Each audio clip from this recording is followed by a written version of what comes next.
እናንተን ለማጽናናት አንጀታችሁንም ለመብላት ፈልጌ አይደለም። አንድ አስደናቂ እውነት ግን እንገራችሁ።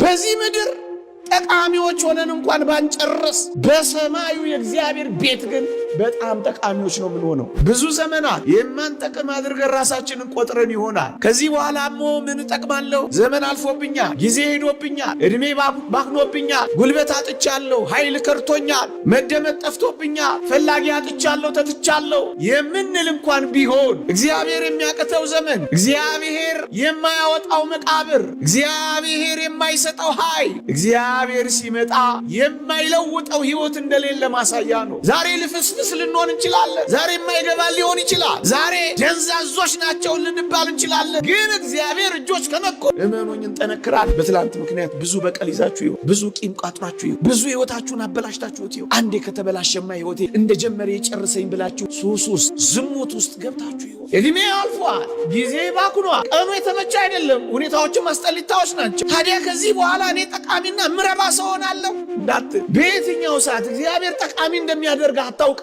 መቼ እግዚአብሔር ወደምትጠቅሚና ወደምትጠቅምበት ሕይወት ልትመጣ እንደምትችል አታውቀውም። ዛሬ የምትጸልዩ ጸሎት እንኳን ለእግዚአብሔር ለእኔም እኮ አይሰማም ብላችሁ አስባችሁ ጸሎት ማድረግ ማቋረጥ የለባችሁ። ዛሬ ኃጢአትን ድል መንሳት ስላልቻልኩ በቃ እኔ እንደዚሁ ነኝ የምቀጥለው ብላችሁ በኃጢአት ውስጥ እንዳትሰጥሙ አደራችሁ። ዝነኛ የምንሆንበት ጊዜ አለ። ተፈላጊ የምንሆንበት ጊዜ አለ። ምርጥ የምንሆንበት ጊዜ አለ። የእኛ ጊዜ የሚጀምርበት ጊዜ አለ ነው ምላችሁ። የግድ እዚህ ምድር ላይ የግድ አሁን አትበሉ ነው ምላችሁ። እስካሁን ስላልጠቀማችሁት አትቆጩ። ከእንግዲህ በኋላ እንዴት ጠቃሚ እንደምትሆኑ አስቡ። ጠቅማላችሁ።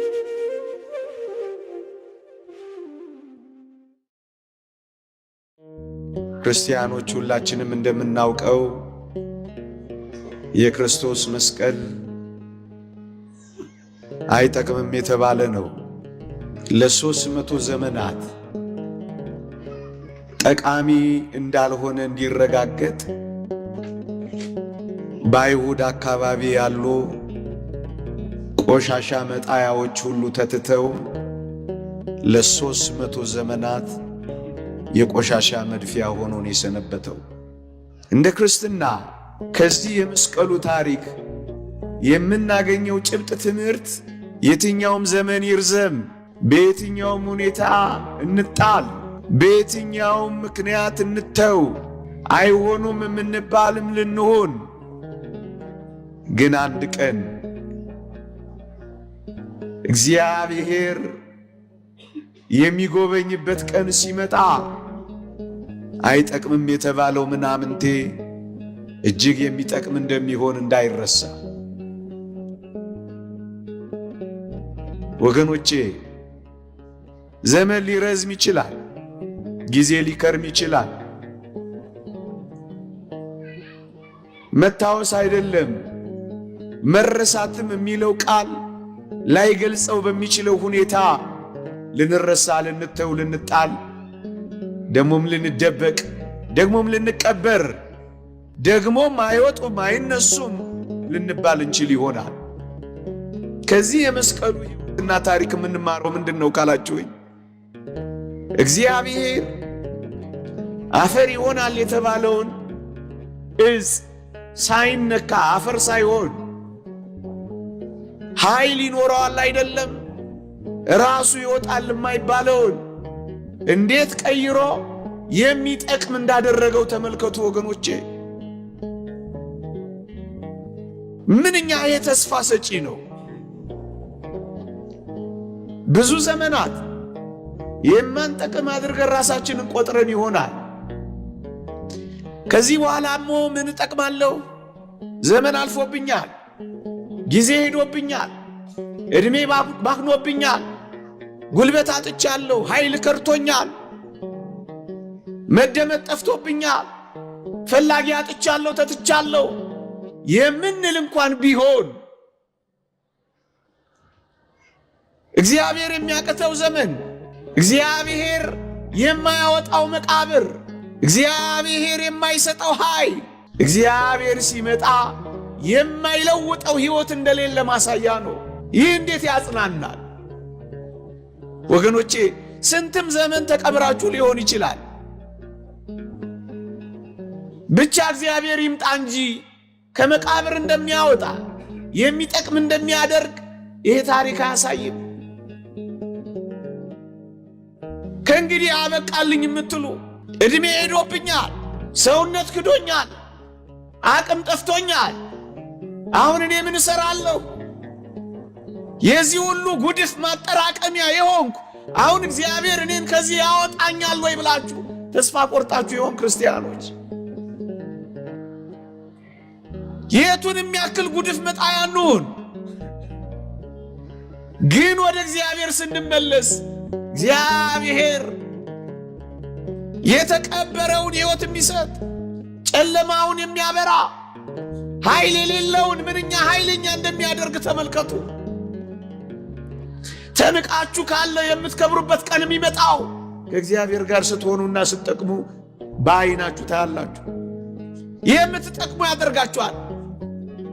ይህ የመስቀሉ ታሪክ እኮ የሚያሳየን እሱ ነው። ዘመናት ቢፈጁ የተናቀ ቢመስልም ኃይል እንደሌለው ቢቆጠርም አስታዋሽ ቢያጣም አንድ ቀን ግን መጥቀሙ አይቀርም። እግዚአብሔር የማይጠቅም ፍጥረት እዚህ ምድር ላይ አልፈጠረም። እንኳን ለማዳን ያደረገው መስቀሉ ቀርቶ ይሄ አፈር አሁን ምን ይጠቅማል ብላችሁ ታስባላችሁ? ይሄ ረገጥነው አፈር፣ ይሄ ቤት የምንሰራበት አፈር እኔና ተጠራጥራላችሁ? እንደኔና እንደናንተ የተዋበ ፍጥረት ይገኝበታል ብላችሁ ታስባላችሁ? እግዚአብሔር በማይጠቅመው ነገር እንዴት የሚጠቅም ነገር እንደሰራ አላረጋገጣችሁ? እግዚአብሔር ምድራችን ላይ እንጠቅማለን ከሚሉት ይልቅ በማይጠቅሙት ታሪክ እንደቀየረ አልሰማችሁም? አፈር እኮ ነው ጠንካራ አጥንት ያስመጣው ወገኖቼ። ይሄ የምታዩት አጥንት እኮ አጥንት ሆኖ የተገኘው መገኛ ምንጩ እኮ አፈር ነው። ዛሬ ልፍስፍስ ልንሆን እንችላለን። ዛሬ የማይገባን ሊሆን ይችላል። ዛሬ ደንዛዞች ናቸው ልንባል እንችላለን። ግን እግዚአብሔር እጆች ከነኩን እመኑኝ እንጠነክራለን። በእግዚአብሔር እግሮች ስር ካረፍን ልፍስፍሱ ይጠነክራል፣ ደካማው ይበረታል፣ የለም የተባለው ይኖራል። መቆም የማይችለው አፈር የሚቆም ይሆናል። ይጠቅማል። አፈር ነኝ የምትል እግዚአብሔር እንዴት ጠቃሚ እንደሚያደርግ ተመልከት። ከፍጥረቱ እንኳን ስለታችሁ ለምንድን ነው? እንቁረብ የሚል ስለት ይኖራችሁ ይሆን? አንተን እንድመስል አድርገኝ የሚል ስለት ይሰላችሁ ይሆን? በመንፈሳዊ ሕይወት አስውበኝ ሰንግለኝ የሚል ጭምት አድርገኝ፣ የዋህ አድርገኝ፣ ትሑት አድርገኝ፣ ለንስሐ አብቃኝ፣ አንተን በመዋሃድ እንድኖር እርዳኝ የሚል ስለት ይኖራችሁ ይሆን ወገኖቼ? ወጣቶች ወይ በተለይ ክርስቲያኖች ትላንታችን ዛሬያችንን ያበላሸ ስንት ሰዎች አለ። አንድ ነገር ስለተሰበረብን ዘመናችንን ሆኖ የሰበርን ስንት ሰዎች ነን። አንድ ነገር ስላደናቀፈን ዘላለም ተኝተን እየኖርን ያለን ስንት ሰዎች ነን። አንድ ነገር ስላቃተን ብዙ ነገር እንዳቃተን አድርገን ራሳችንን የቀበርን ስንት ሰዎች ነን። ትላንታችን ተስፋ አስቆረጠን ወገኖቼ። በትላንት ምክንያት ብዙ በቀል ይዛችሁ ይሆን? ብዙ ቂም ቋጥራችሁ ይሆን? ብዙ ሕይወታችሁን አበላሽታችሁት ይሆን? አንዴ ከተበላሸማ ሕይወቴ እንደጀመረ የጨርሰኝ ብላችሁ ሱስ ውስጥ ዝሙት ውስጥ ገብታችሁ ይሆን? ትላንት ብዙ ነገር ሊሆን ይችላል፣ ግን ወደፊታችንን ሊያበላሽብን ልንፈቅድለት አይገባም። የባከነ ሰዓት ለክርስቲያን የለውም ወገኖቼ። በመጨረሻውም ሰዓት ወርቅ ሥራ ሊሰራ ይችላል። አላረጀንም፣ ደግሞም አልሸመገልም። ሁል ጊዜ ትኩስ ነን። ሁል ጊዜ ማለዳ ማለዳ አዲስ ነን። በየትኛውም ሰዓት ጠቃሚ አንተ ሰዓቱን አንተ ጊዜውን ላታውቀው ትችላለህ፣ ግን ጠቃሚ የምትሆንበት የመጨረሻ ዘመንም አለ። እድሜ አልፏል፣ ጊዜ ባክኗል፣ ቀኑ የተመቸ አይደለም፣ ሁኔታዎችም አስጠሊታዎች ናቸው። ታዲያ ከዚህ በኋላ እኔ ጠቃሚና ምረባ ሰው ሆናለሁ እንዳትል። በየትኛው ሰዓት እግዚአብሔር ጠቃሚ እንደሚያደርግ አታውቅም። መቼ እግዚአብሔር ወደምትጠቅሚና ወደምትጠቅምበት ሕይወት ልትመጣ እንደምትችል አንተ አታውቀውም። ክርስቲያኖች ለክርስቲያናዊ ሕይወት ለመንፈሳዊ ተጋድሎ መቼም መች አይመሽም፣ መቼም መች አንሸመግልም፣ መቼም መች አንደክምም። እንደውም እየደከምን ስንመጣ እንበረታለን ወገኖቼ። እንደውም በመጨረሻው ሰዓት ነው የበለጠ ጸጋም ይበዛልን ወገኖቼ። ዛሬ መንፈሳዊ ሕይወት ልዕልና ላይ ስላልደረሳችሁ ራሳችሁን የማትጠቅሙም እንዳትቆጥሩት። ዛሬ የምትጸልዩ ጸሎት እንኳን ለእግዚአብሔር ለእኔም እኮ አይሰማም ብላችሁ አስባችሁ ጸሎት ማድረግ ማቋረጥ የለባችሁ። ዛሬ ኃጢአትን ድል መንሳት ስላልቻልኩ በቃ እኔ እንደዚሁ ነኝ የምቀጥለው ብላችሁ በኃጢአት ውስጥ እንዳትሰጥሙ አደራችሁን። ዛሬ ደካማ ልትሆን ትችላለህ፣ ነገ ግን ትበረታለህ። ዛሬ ጸሎትሽን እንኳን ላትሰሚው ትችያለሽ፣ ነገ ከነገ ወዲያ ግን ሰማይ ሰማያት የሚደርስ ጸሎት አለ። ክርስቲያኖች ከቆረብን እኛ ምን እንፈልጋለን? ከአምላካችን ጋር ከተዋሃድን ምን እንፈልጋለን? ያን ስምዖን አረጋዊን አታስታውሱ? ጌታችንን ካቀፈ በኋላ ጌታ ሆይ ባሪያን በሰላም አሰናብተኝ እኮ ነው ያለው። እግዚአብሔርን ካየን በኋላ ሌላ ማየት ምን ያስፈልገናል? እግዚአብሔር ቤት ከዘመርን በኋላ ሌላ ቦታ ሄደን መስፈን ምን ያስፈልገናል? እዚህ ከመጣን በኋላ እዚያ ደግሞ መጣድ ምን ያስፈልገናል? መንፈሳዊ ከሆን በኋላ ዓለማዊ ሕይወቶች ለኛ ምን ያስፈልጋሉ? የክርስቶስ ከሆን በኋላ የዲያብሎስ መሆን ምን ይጠቅመናል? ወደ ላይ ከፍ ካልን በኋላ መውረድ ምን ይጠቅመናል? ጿሚዎች ከሆን በኋላ በላተኞች መውረድ ምን ወደ ላይ ከፍታ፣ ከመብላት ወደ አለመብላት፣ ወደ ላይ ወደ ላይ። ወጣቶች ክርስቲያኖች ምናልባት እንደ ቅዱስ ዮሴፍ ተረስተህ ሊሆን ይችላል። አንድ ቀን ግን መታወስ መፈለግ አይቀርም። እንደ ዳዊት ምናልባት ተሰደን ምድረ በዳ ለምድረ በዳ ተንከራተን ይሆናል። አንድ ቀን ግን ጠቃሚ ሆነን ቤተ መንግሥት መግባታችን ግን አይቀርም። ምናልባት እንደ ቅዱስ ጳውሎስ ተጠርጥረን ሊሆን ይችላል። አሁን ቅዱስ ጳውሎስ ማን ይጠቅማል ብሎ አስቦታል ወገኖቼ? የአይሁድ ቀናተኛ እጅግ ፈሪሳዊ። አሁን ይሄ ሰው ጠቃሚ ነው ተብሎ ይታሰብ ይሆን? በፍጹም ማን ያስበዋል? ይሄ ሰው ነው ግን ከለዋሪቆን እስከ ደማስቆ ለወንጌል መንከራተት የጀመረው። ይሄ ሰው ነው ግን ለቤተ ክርስቲያን ዋጋ የከፈለው። የማይጠቅመውን እንዴት የሚጠቅም አድርጎ እንደቀየረው እግዚአብሔር ተመልከቱ። ዛሬ ለዓለም ሯጮች ልትሆኑ ትችላላችሁ፣ ነገ ለእግዚአብሔር መንግሥት ትሰራላችሁ።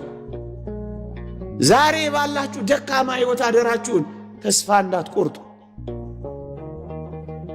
ያችን የሰናፍጭን ቅንጣት እስኪ ተመልከቷል። በወንጌል ላይ የተጻፈችውን ከዘር ሁሉ እኮ የምታንስናት ወገኖቼ። በአይን እኮ ለማየት የምታሳሳ እዚህ ግቢ ማትባል እኮ ዘር ናት። ታዲያ ሰናፍጭ እጅግ ትጠቅማለች ብሎ ማን ያስባል? ካልተቀበረች ዛፍ ስለማትሆን ስትቀበር ግን ታላቅ ዛፍ ሆና ብዙዎችን አስጠለለች እኮ ወገኖቼ። ዛሬ ከሁሉም ያነስክ ልትሆን ትችላለህ። እግዚአብሔርን በልብህ ካደረግ ከእግዚአብሔር ጋር ግን ከተዋስ የብዙዎች መጠለያ ሊያደርግ እግዚአብሔር ይችላል። ይህን በእርግጠኝነት እንነግራችኋለን። እንጠቅማለን፣ ጠቃሚዎች እንሆናለን። ጊዜው ሊርቅ ሊቀርብ ይችላል፣ ግን ሳንጠቅም አንቀርም። ጠቃሚዎች እንሆናለን። ትጠቅማለህ፣ ትጠቅሚያለሽ። እናንተን ለማጽናናት አንጀታችሁንም ለመብላት ፈልጌ አይደለም። አንድ አስደናቂ እውነት ግን እንገራችሁ። በዚህ ምድር ጠቃሚዎች ሆነን እንኳን ባንጨርስ በሰማዩ የእግዚአብሔር ቤት ግን በጣም ጠቃሚዎች ነው የምንሆነው። ዝነኛ የምንሆንበት ጊዜ አለ፣ ተፈላጊ የምንሆንበት ጊዜ አለ፣ ምርጥ የምንሆንበት ጊዜ አለ። የኛ ጊዜ የሚጀምርበት ጊዜ አለ ነው ምላችሁ። የግድ እዚህ ምድር ላይና የግድ አሁን አትበሉ ነው ምላችሁ። ለምንድን ነው እዚህ ዓለም ላይ ብቻ ካልጠቀምኩ ብላችሁ የምትደርቁት? ምን አለ እዚህ ዓለም ላይ ጭምቶች ሆናችሁ ብትኖሩ? ካልተሰጠን በቃ የእግዚአብሔር ጸጋ ነው፣ አልተሰጠንም። ጤና ካጣን እንለምነዋለን። እግዚአብሔር ፈቃዱ ከሆነ አመስግነን እንሞታለን። ቅዱስ ጳውሎስ እንዳለው ከእኔ እንዲለይ 3 ጊዜ ለመንኩ፣ ኃይሌ በድካም ይገለጣልና ጸጋዬ ይበቃሃል አለኝ ይላል። በጤና ይሁን በበሽታ እግዚአብሔር ወደኛ የሚመጣው አናውቅም። ምናልባት በበሽታ ጽድቅን እንፈጽም እንደሆነ አንረዳም። እግዚአብሔር የትኛውን አኗኗራችንን ለጽድቅ ሕይወት እንደሚያደርገው በፍጹም አናውቀው። አልዓዛርን ተመልከቱት። ምን ልላችሁ መሰላችሁ? የግድ በምድር ላይ ብላችሁ ሙጥኝ አትበሉ። በዚህች ሕይወት ብቻ ክርስቶስን ተስፋ ያደረግን ከሆነ ምስኪኖች ነን ይላል። በዚህች ሕይወት ብቻ ካልሆነልኝ ካላችሁ ምስኪን ነው ብትሆኑት። ለዚህች ዓለም አይደለም ክርስቲያን ይሆን ነው። ለዚህች ሕይወት አይደለም ክርስቶሳውያን ይሆን ነው። ለዚህች ዓለም አይደለም የመስቀሉ ተከታዮች የሆን ነው። ምእመናን የሚጀምር ሕይወት አለ። እሱ የት ነው? በሰማይ። አልዓዛርስ ባለጸጋው እኮ አይቶት አያውቅም። እግዚአብሔር ያሳያችሁ። ደጁ ወድቆ አይቶት አያውቅም፣ ትዝ ብሎትም አያውቅም። በሰማይስ ሲኦል ሆኖ ባለጸጋው አልዓዛርን አሻቅቦ አየው ይላል። የምትታይበት ቀን ይመጣል። ለምን ዛሬ ካልታየው ትላል? ለምን ዛሬ ደመግቡ ካለው የምንታይበት ቀንና ቦታ ሁኔታ አለ። ክርስቲያኖች የሚፈለግበት ጊዜ አለ። አንቺ የምትፈለግበት ጊዜ አለ። ወንበዴው አንተ የምትመረጥበት ጊዜ አለ። እስካሁን ስላልጠቀማችሁት አትቆጩ። ከእንግዲህ በኋላ እንዴት ጠቃሚ እንደምትሆኑ አስቡ። ትጠቅማላችሁ፣